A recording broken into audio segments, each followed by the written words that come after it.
Welcome back to Applied Economics class. So in this video, I want to show you how to interpret a level log model, that is a linear log model. So this is a typical estimated linear log model. So you can see the dependent variable is not log, while the independent variable is log here. So the general interpretation interpretation. The general interpretation will be that 1% change in X is associated with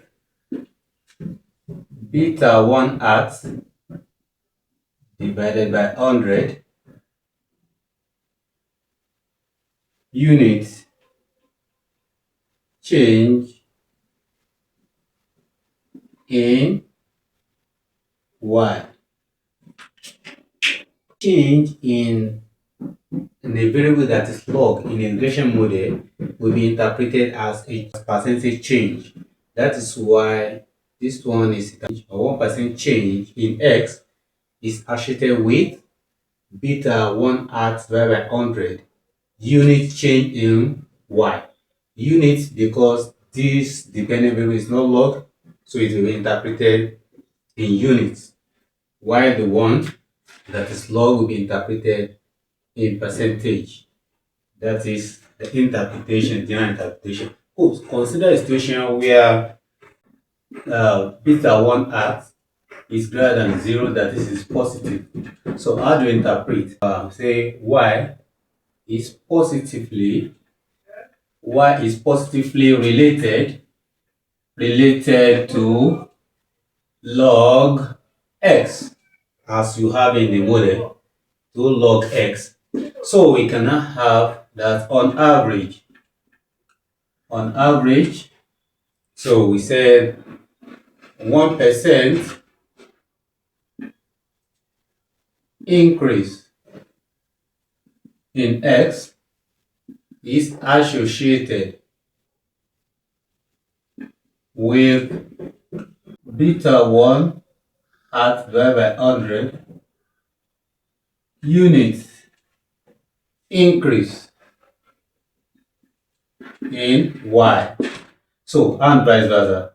And also vice versa. That is can also be interpreted as on average 1% decrease in x is associated with beta 1 hat divided by 100 units decrease in y. So it can also be interpreted that way. That is why vice versa is taken. Why is this so? Because this is a model that is linear in parameter.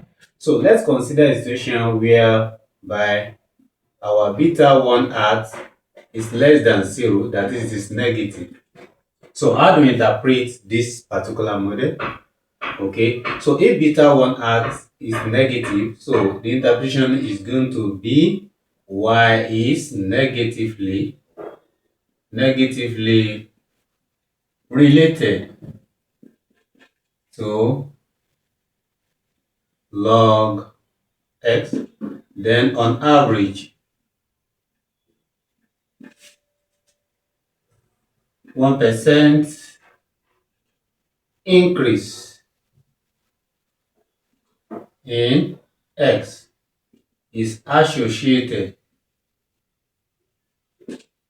with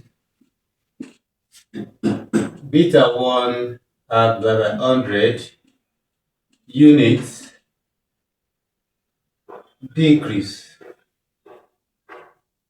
in y. Why is the unit decrease? Why is this decrease? Because of the sign. Why is this unit? Because the dependent variable is not log. So that, and vice versa. And vice versa.